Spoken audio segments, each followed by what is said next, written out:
Hello, I am Tiffany McBride, and I'll be leading this discussion on ADHD, or also known as Attention Deficit Hyperactive Disorder. We are pretty much either all familiar or have come in contact with someone who has been diagnosed with ADHD.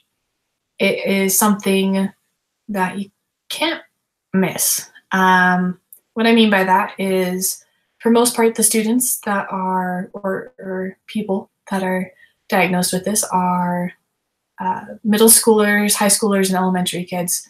They typically tend to be extra squirmy, extra hyperactive, impulsive, and just typically can't sit still, can't not say what they're thinking as well. They have a harder time listening to people, have a hard time focusing in the classroom, focusing really on anything except what's going on in their mind as it wanders and goes and goes. This is kind of what is it is.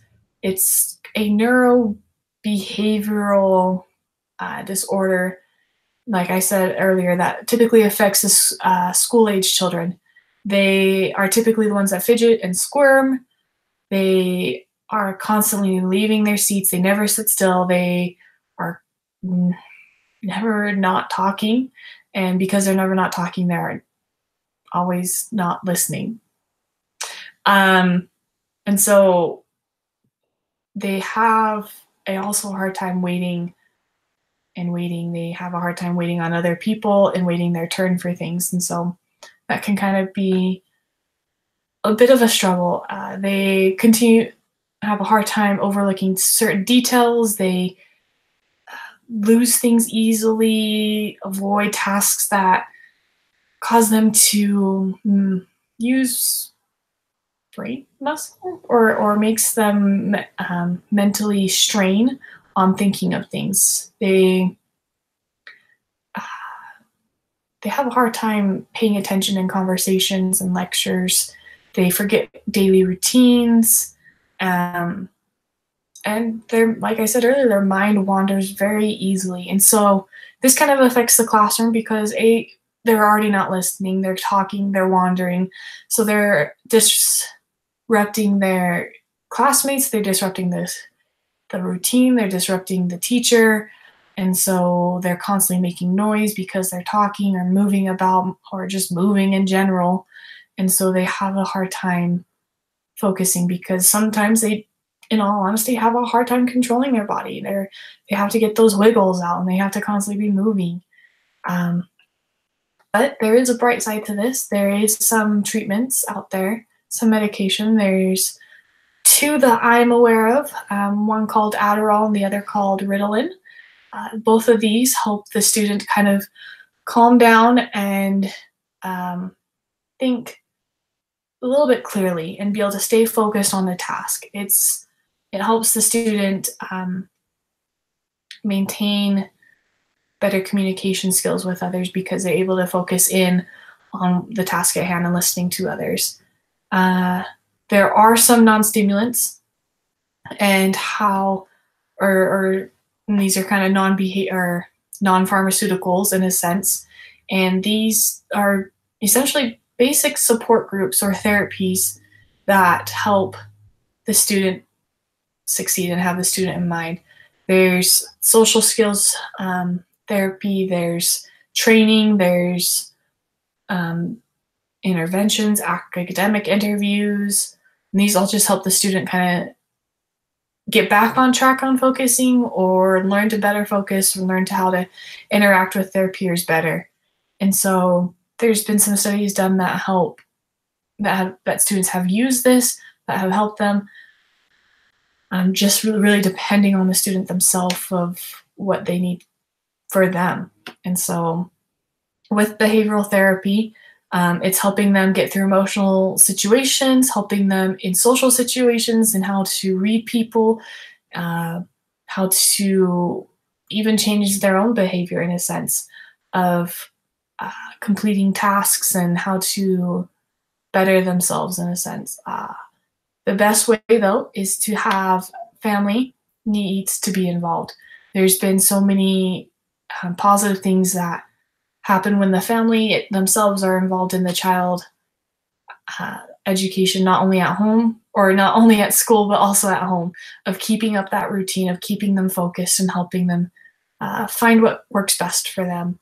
When they're in these situations, they're able to receive information better, they're able to receive others better, and give to conversation and give to those social situations, and in a sense help themselves of calming down and finding what works for them to stay focused and to not constantly be moving.